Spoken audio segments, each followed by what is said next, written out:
ಚಂದನವನದಲ್ಲಿ ಹಲವು ವಿಭಿನ್ನ ಪಾತ್ರಗಳ ಮೂಲಕ ಈಗಾಗಲೇ ಸ್ಯಾಂಡಲ್ವುಡ್ ಸಿನಿ ಪ್ರೇಕ್ಷಕರನ್ನ ಎಂಟರ್ಟೈನ್ ಮಾಡಿದಂತಹ ನಿಮ್ಮೆಲ್ಲರ ಪ್ರೀತಿಯ ಹಿರಿಯ ನಟ ರಂಗಾಯಣ ರಘು ಸರ್ ಯಾಕೋ ಅಜ್ಞಾತವಾಸಕ್ಕೆ ಹೋಗ್ತಾ ಇದ್ದಾರಾ ಅಥವಾ ಅಜ್ಞಾತವಾಸದಿಂದ ಬರ್ತಾ ಇದ್ದಾರಾ ಕನ್ಫ್ಯೂಷನ್ ಮಾಡಿಬಿಟ್ಟು ಟ್ರೈಲರ್ ಮೂಲಕ ಈಗಾಗಲೇ ಸ್ಯಾಂಡಲ್ವುಡ್ ಸಿನಿ ಪ್ರೇಕ್ಷಕರಿಗೆ ಹುಳವನ್ನ ಬಿಟ್ಟಿದ್ದಾರೆ. ನಾನು ಅವ್ರನ್ನ ಮಾತನಾಡಿಸ್ತಾ ಹೋಗ್ತೀನಿ, ಅಜ್ಞಾತವಾಸಕ್ಕೆ ಹೋಗ್ತಾ ಇದಾರಾ ಇಲ್ವಾ ಅಂತ. ಸರ್ ನಮಸ್ತೆ, ಹೇಗಿದ್ದೀರಾ? ಚೆನ್ನಾಗಿದ್ದೀನಿ, ನೀವು ಹೇಗಿದ್ದೀರಾ? ನಾನು ಸೂಪರ್ ಆಗಿದ್ದೀನಿ ಸರ್.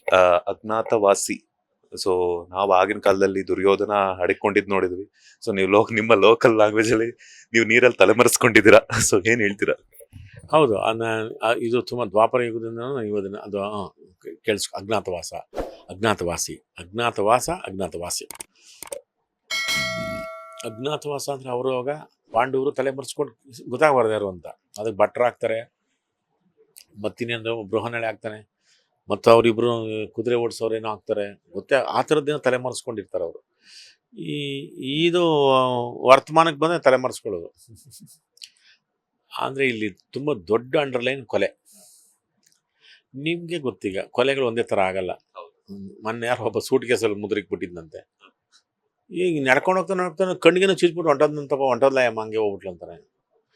ಮಲ್ಕೊಂಡಿದ್ಯಾ, ಮಲ್ಕೊಂಡಿದ್ಲು, ಮಲ್ಕೊಂಡು ಒಂದು ಹೊತ್ತಲ್ಲಿನ ಶಬ್ದ ಕೇಳಿಸ್ತು, ಎದ್ದಿದ್ಲು, ನೋಡಿದ್ರೆ ತಿರುಗಿ ಬೆಳಗ್ಗೆ ಎದ್ದೇಳಿಲ್ಲ ಅಂತ. ಹಿಂಗೆ ಕೊಲೆಗಳು ನಿಮಗೆ ಅದು ತುಂಬ ಕ್ರಿಯೇಟಿವಿಟಿ ಕೊಲೆಗೆ. ಈಗ ನಿಮಗೆ ಗೊತ್ತು, ಈಗ ಪ್ರಜಾಣಿ ನಾವು ಒಂದು 20 ವರ್ಷದಿಂದ ಓದ್ಬೇಕಾರೆ ಹಿಂದ್ಗಡೆ ಅಲ್ಲಿ ಎಂಥದೋ ಒಂದು ಕೊಲೆ ಆಗಿದ್ದಾನೆ ಅಂತ ಸಣ್ಣದಾಗಿ ಬರೋದು, ಈ ಫ್ರಂಟ್ ಲೈನಿಗೆ ಬರುತ್ತೆ. ಎಷ್ಟು ಕ್ರಿಯೇಟಿವಿಟಿ.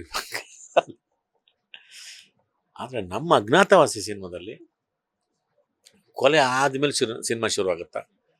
ಕೊಲೆ ಆಗುತ್ತಾ? ಯಾಕಾಗ್ತದೆ? ಇವರೆಲ್ಲ ಸೇರ್ಕೊಂಡು ಮಾಡ್ತಾರ. ಕೊಲೆಗಾರ ಸಿಕ್ಬಿಡ್ತಾನ, ಒಳಗೋಗ್ಬಿಡ್ತಾರ, ಏನು ಯಾವ ಥರ ಮಾಡ್ತಾನೆ? ಈ ಥರದ ಒಂದು ಸುಮಾರು ಪ್ರಶ್ನೆಗಳು ಹುಟ್ಟುತ್ತೆ. ಟ್ರೈಲರ್ ಅಲ್ಲಿ ಒಂದು ಡೈಲಾಗ್ ಸದ್ದು ಮಾಡ್ತಾ ಇತ್ತು, ಸಾವಾಗಿದೆ, ಭಯ ಆಗ್ತಿದೆ ಅಂತ ಹೇಳ್ಬಿಟ್ಟು. ಸೊ ಏನಕ್ಕೆ ಭಯ ಪಡ್ತಿದ್ರ ಅಂತ ನೀವೇ ಮಾಡಿದ್ರ? ಅದೇ ಮಜಾ ನೋಡಿ. ನಾನು ಪೊಲೀಸ್ ಇನ್ಸ್ಪೆಕ್ಟ್ರು, ನಾನು ಇವಾಗ ಆಯಿತಾ, ನಾನು ಅದನ್ನು ನೋಡಕ್ಕೆ ಬಂದಿರ್ತೀನಿ. ನೋಡಕ್ಕೆ ಬಂದು ನಮ್ಮದು ಪಟ್ ಅಂತ ನಮಗೆ ಪೊಲೀಸ್ ಬುದ್ಧಿ ಜಾಗೃತ ಆಗುತ್ತೆ. ಆಗ್ಬಿಟ್ಟು ಇದು ಇಲ್ಲಪ್ಪ, ಇದು ಸಹಜವಾದ ಸಾವಲ್ಲ ಕೊಲೆ ಅಂತ ಹೇಳ್ತೀವಿ. ಅದು ನಾನು ಸಬ್ ಇನ್ಸ್ಪೆಕ್ಟ್ರು, ಇನ್ನೊಬ್ರು ಹೆಡ್ ಕಾನ್ಸ್ಟೇಬಲ್ ಇರ್ತಾರೆ, ಅವರಿಬ್ಬರು ಸೇರ್ಕೊಂಡು ಟಕ್ಕಂತ ಅಲರ್ಟ್ ಆಗ್ಬಿಡ್ತೀವಿ. ಇದಿಲ್ಲಪ್ಪ, ಇದು ಸಹಜ ಕೊಲೆ ಅಂದ್ಬಿಟ್ಟು. ಕೊಲೆ ಅಂದರೆ ಮತ್ತೆ ಯಾರು ಮಾಡಿದವರು, ಅದು ಹೆಂಗೆ ಮಾಡಿದ್ರು? ಈಗ ಇದಕ್ಕೆ ಮುಂಚೆನೇ ಮೊದಲೇ ಆಗಿತ್ತಾ?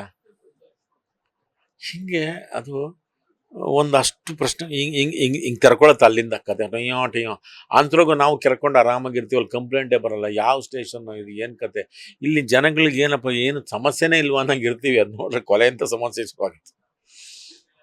ಶೂಟಿಂಗ್ ಸೆಟಲ್ ಎಲ್ಲ ಹೆಂಗಿತ್ತು? ಬಿಕಾಸ್ ಯಾಕಂದ್ರೆ ನೀವು ಹೇಳ್ತಾ ಇದ್ರಿ ಒಂದೊಂದು ಪಾತ್ರನೂ ಸಹ ಒಂದೊಂದು ರೀತಿಯಂತಹ ವಿಭಿನ್ನವಾಗಿದೆ. ನಮ್ಮ ಡೈರೆಕ್ಟರ್ ಚಿಕ್ಕಣ್ಣ ಅವರು, ಜನಾರ್ದನ್ ಚಿಕ್ಕಣ್ಣ ಅವರು ಸಹ ಒಂದೊಂದು ಪಾತ್ರಕ್ಕೂ ಅದರದೇ ಅಂತ ವಿಶೇಷತೆ ಹಾಗೂ ವಿಭಿನ್ನತೆಯನ್ನ ಕಟ್ಕೊಟ್ಟಿದ್ದಾರೆ ಅಂತ. ಸೊ ಏನ್ ಹೇಳ್ತೀರಾ? ನಿಜವಾಗ್ಲೂ ನಾನು ಕತೆ ಕೇಳಿದಾಗ ಇದ್ಯಾರು ಮಾಡ್ತಾರೆ, ಅದ್ಯಾರು ಮಾಡ್ತಾರೆ, ಅವ್ರ್ಯಾರು ಮಾಡ್ತಾರೆ, ಎಲ್ಲ ಪಾತ್ರ ನಾನೇ ಮಾಡ್ಬೇಡ ಅಂತ ಆಸೆ ಬಿಡೋದು. ಅಷ್ಟು ಚೆನ್ನಾಗಿದೆ ಪಾತ್ರಗಳು, ಅಷ್ಟು ಚೆನ್ನಾಗಿದೆ ಎಲ್ಲ ಪಾತ್ರಗಳು ಅಷ್ಟೇ, ಇನ್ಕ್ಲೂಡಿಂಗ್ ನಮ್ಮ ಪಂಕಜ ಪಾತ್ರನೂ ಅಷ್ಟೇ. ಯಪ್ಪ ಏನು ಚೆನ್ನಾಗಿದೆ ಗೊತ್ತಾ ಪಂಕಜ ಪಾತ್ರ. ಅಯ್ಯೋ, ಅದನ್ನು ನಾನೇ ಮೀಸೆ ಬೆಳೆಸ್ಕೊಂಡು ಅದನ್ನು ನಾನೇ ಮಾಡಿಬಿಡ್ಲ ಅಂತ ಅನಿಸ್ಬಿಟ್ಟು. ಅಷ್ಟು ಚೆನ್ನಾಗಿದ್ದಾವೆ ಎಲ್ಲ ಪಾತ್ರಗಳು. ಅಂದರೆ ನಿಮ್ಗೆ ಒಂದು ಕಂಟೆಂಟ್ ಹಿಂಗೆ ತೊಗೊಂಡಾಗ, ಒಂದು ಕತೆ, ಒಂದು ಆವರಣ, ಅದಕ್ಕೊಂದು ಆವರಣ ಅಂತ ಕಟ್ಟಿದಾಗ ಎಲ್ಲವನ್ನು ಸ್ಟ್ರಾಂಗಾಗಿ ಮಾಡೋದಿದೆಯಲ್ಲ, ಅದು ಡೈರೆಕ್ಟ್ನ ಜಾಣ್ಮೆ. ಎಲ್ಲ ಒಂದ್ರ ಮೇಲೆ ಹೋಗುತ್ತೆ. ಇದು ಆ ಕೊಲೆನ ವಿಷಯನೇ ಇದೆಯಲ್ಲ, ಅದು ಹುಳ. ಯಾಕಂದ್ರೆ ಜೀವ ಯಾರೂ ಸಹಿಸಲ್ಲ. ಜೀವ ಹೋದರೆ ಹೆಂಗೆ ಸಾಧ್ಯ? ಮತ್ತಾರು ಪ್ರಶ್ನೆ ಉಟ್ಕೋತಾವಲ್ಲ, ಅದನ್ನು ಮಾಡ್ತಾವೆ. ಸರ್, ನೀವು ಮಾತಾಡ್ತಾ ಹೇಳ್ತಾ ಇದ್ರಿ ಪಾತ್ರಗಳೆಲ್ಲಾನು ಸಹ ಎಲ್ಲಾ ಪಾತ್ರಗಳು ನಾನೇ ಮಾಡ್ಬಿಡ್ಲಾ ಅನ್ನೋಂತಹ ಇದಿದೆ ಅಂತ. ಈಗಾಗ್ಲೇ ಸ್ಯಾಂಡಲ್ವುಡ್ ನಲ್ಲಿ ಹಲವಾರು ಪಾತ್ರಗಳ ಮೂಲಕ ಮಿಂಚಿದ್ದೀರ. ಆದ್ರೂ ಕೂಡ ಈ ಪಾತ್ರ ನಾನು ಮಾಡ್ಬೇಕಿತ್ತು ಅನ್ನುವಂಥದ್ದಿದ್ರೆ ಯಾವ ಪಾತ್ರ ಅಂತ?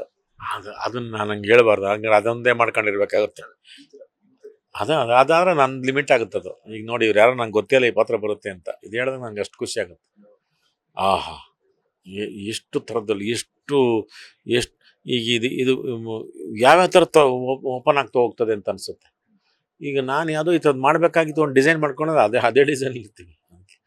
ನನಗೆ ಡೈರೆಕ್ಟ್ರ್ ಮಾಡೋ ಡಿಸೈನೇ ತುಂಬ ಇಷ್ಟ ನನಗೆ. ಅದಕ್ಕೆ ತುಂಬ ಬೇರೆ ಥರದ ಆಯಾಮಗಳು ಕೊಡ್ತಾರೆ. ಅದು ನನಗಿಷ್ಟ. ನನಗೆ ತುಂಬ ಸೋಷಿಯಲ್ ಮೀಡಿಯಾದಲ್ಲಿ ಒಂದಷ್ಟು ಜನ ಮಾತನಾಡ್ಕೊಳ್ತಾ ಇರೋದೇನಂತಂದ್ರೆ ರಂಗಾಯಣ ರಘು ಸರ್ ಕಾಮಿಡಿಗೂ ಸೈ, ನಟನೆಗೂ ಸೈ, ಪ್ರತಿಯೊಂದು ಪಾತ್ರಕ್ಕೂ ನ್ಯಾಯ ಒದಗಿಸೋದಕ್ಕೆ ಅದಕ್ಕೆ 100ಕ್ಕೆ 100 ಪಟ್ಟು ನ್ಯಾಯವನ್ನು ಒದಗಿಸ್ತಾರೆ ಅಂತ. ಕನ್ನಡ ಕಿರುತೆರೆಯಲ್ಲಿ ಒಂದಷ್ಟು ಕಾಮಿಡಿ ಶೋಗಳು ಬರುತ್ತೆ, ಅದಕ್ಕೆ ನೀವು ಜಡ್ಜ್ ಆಗಿ ಹೋದ್ರೆ ಹೆಂಗಿರುತ್ತೆ ಅಂತ. ಸೊ ಹೆಂಗೆ ಅನ್ಸುತ್ತೆ?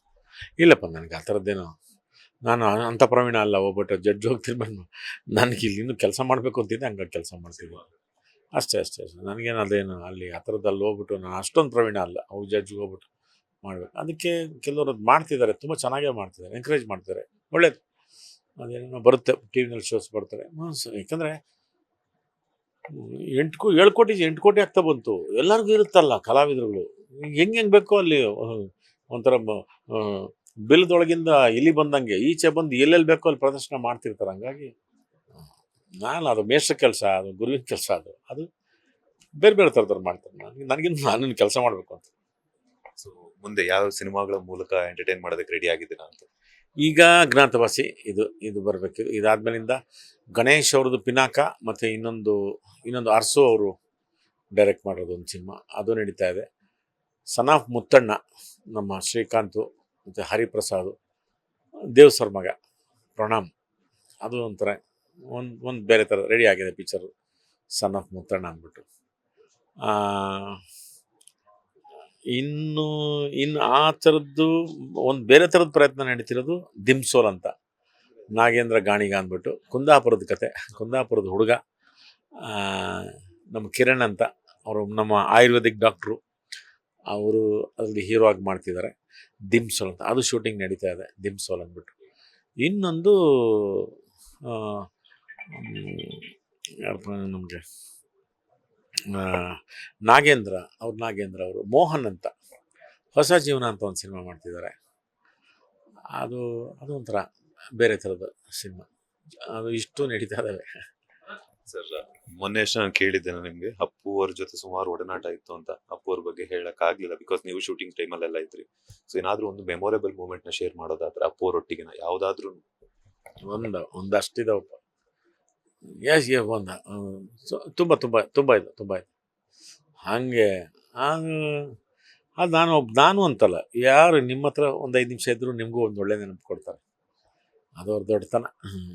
ಅದು ಎಲ್ಲರಿಗೂ ಅಷ್ಟೇ. ಅವರು ಎಲ್ಲರಿಗೂ ಒಂದು ನಿಮಿಷ, 2 ನಿಮಿಷ ನಿಂತರು ಅಂದ್ರೆ ಅವ್ರಿಗೆ ಒಳ್ಳೆ ನೆನಪು ಕೊಟ್ಟಿರ್ತಾರೆ. ಎಲ್ಲರಿಗೂ ಅಷ್ಟು ಶಕ್ತಿ ಅವ್ರಿಗಿತ್ತು. ಸೊ ಫೈನಲಿ 11 ತಾರೀಕು ಬರ್ತಾ ಇದೆ, ಏನ್ ಹೇಳಕ್ ಇಷ್ಟಪಡ್ತಾರೆ ಸ್ಯಾಂಡಲ್ವುಡ್ ಸಿನಿ ಪ್ರೇಕ್ಷಕರಿಗೆ? ಈಗ ನೋಡಿ, ನೀವು ಟ್ರೈಲರು ನೋಡಿದ್ಮೇಲೆ ಸಾಕಷ್ಟು ಕುತೂಹಲಗಳು ನಿಮ್ಗೆ ಹುಟ್ಟಾಗುತ್ತೆ. ಹೌದು, ಈಗ ಸುಮ್ಮನೆ ಈ ಕೊಲೆ ಬಗ್ಗೆ ನಿಮಗೆ ಕಾದಂಬರಿಗಳು ಓದ್ಕೊಂಡು ಹೋಗ್ಬೇಕಾದ್ರೆ ಅಷ್ಟು ಬರ್ತಾ ಇದೆ. ಇದು ನಿಜವಾಗ್ಲೂ ಈಗ OTT ಅಷ್ಟು ಕೊಲೆಗಳು ಬಂದಿದ್ದಾವೆ. OTT ಅನ್ನೊಂದಷ್ಟು ಏನೇನೋ ಬಂದು ಮಾಡಿದ್ದಾವೆ. ಅವೆಲ್ಲದ್ರ ಜೊತೆಗೇನೆ ಈ ಕೊಲೆ, ಆಹಾ ಓಹೋ ಇದು ಹಿಂಗಾಗುತ್ತಾ, ಅಯ್ಯೋಯ್ಯೋ ಅಂತ ನಿಜವಾಗ್ಲೂ ಒಂದಷ್ಟು ಅಚ್ಚರಿಗಳನ್ನ ಹುಟ್ಟಾಕುವಂಥ ಸಿನಿಮಾ ಅದು, ಅದ್ರಲ್ಲಿ ಅನುಮಾನವಿಲ್ಲ. ಸರ್, ನಂದೊಂದು ಪರ್ಸನಲ್ ಕ್ವಶನ್ ಇದೆ, ನಾನು ನಿಮ್ಗೆ ಇಷ್ಟ ಇದ್ರೆ ಆನ್ಸರ್ ಮಾಡ್ಬೋದು. ನೀವು ಬಿಗ್ ಬಾಸ್ ಶೋನ ಫಾಲೋ ಅಪ್ ಮಾಡ್ತಿರ್ತಿರಲ್ವೋ ಗೊತ್ತಿಲ್ಲ, ಬಿಗ್ ಬಾಸ್. ಸೊ ಅವಕಾಶ ಸಿಕ್ಕಿದ್ರೆ ಹೋಗ್ತೀರಾ ಅಂತ? ಯಾಕೆ ಈ ಥರದ್ದು? ನನಗೆ ಕೆಲಸ ಮಾಡ್ಕೊಂಡಿದ್ದೀನಲ್ಲಪ್ಪ, ಹೌದಲ್ಲಪ್ಪ, ಮತ್ತೆ ನನ್ನ ವೃತ್ತಿ ಇದು, ನಾನು ಯಾಕೆ ಹೋಗ್ಲಿ ಅಲ್ಲಿಗೆ ಅಲ್ವ? ನನಗೆ ಆ ಥರದ್ದು ಹಂಗೆ ಅಷ್ಟು ಈಗ ಇದರಲ್ಲಿ ಆಗಲ್ಲ. ಇನ್ನು ನನ್ನ ಪಾತ್ರಗಳ ಬಗ್ಗೆ ಹುಚ್ಚಿರೋದು, ಆ ಥರದ್ದೇನು ನನಗೆ ಆ ಥರದ್ದು ಅಲ್ಲಿಗೆ ಹೋಗ್ಬೇಕಂತ ಆಸೆ ನನಗೇನಿಲ್ಲ. ಥ್ಯಾಂಕ್ ಯು ಸರ್, ಇಷ್ಟೊತ್ತು ನಮ್ಮ ಬಾಸ್ ಟಿವಿ ಜೊತೆ ಒಂದಷ್ಟು ಮಾಹಿತಿನ ಶೇರ್ ಮಾಡೋದಕ್ಕೆ. ಮತ್ತಷ್ಟು ಸಿನಿಮಾಗಳ ಮೂಲಕ ಇದೇ ತರ ಎಂಟರ್ಟೈನ್ ಮಾಡಿ ಒಳ್ಳೆದಾಗಲಿ. All the best. ಡೆಫಿನೆಟ್ಲಿ ನನ್ನ ಪ್ರೇಕ್ಷಕರ ನಿರೀಕ್ಷೆಗೆ ಈ ಥರದ ಪ್ರಯತ್ನಗಳಿಗೆ ಯಾವತ್ತೂ ನಾನು ಮುಂದೆ ಇರ್ತೀನಿ. ಎಸ್. ಇದಿಷ್ಟು ನಟ ರಂಗಾಯಣ ರಘು ಸರ್ ಅವರ ಮಾತು. ಕ್ಯಾಮರಾ ಪರ್ಸನ್ ರಾಘವೇಂದ್ರ ಸ್ವಾಮಿ ಜೊತೆ Manjunath Srinivas, boss TV Kannada, Bengaluru. Latest ಹಾಗೂ ಇಂಟ್ರೆಸ್ಟಿಂಗ್ ಸುದ್ದಿಗಳಿಗಾಗಿ ಬಾಸ್ ಟಿವಿ ಕನ್ನಡ ಚಾನೆಲ್ನ ಸಬ್ಸ್ಕ್ರೈಬ್ ಮಾಡಿ, ಹಾಗೆಯೇ ಬೆಲ್ ಐಕಾನ್ ಪ್ರೆಸ್ ಮಾಡಿ. ಇದರ ಜೊತೆಗೆ ಫೇಸ್ಬುಕ್, ಇನ್ಸ್ಟಾಗ್ರಾಮ್, ಎಕ್ಸ್ ನಲ್ಲೂ ಮಿಸ್ ಮಾಡದೆ ಫಾಲೋ ಮಾಡಿ.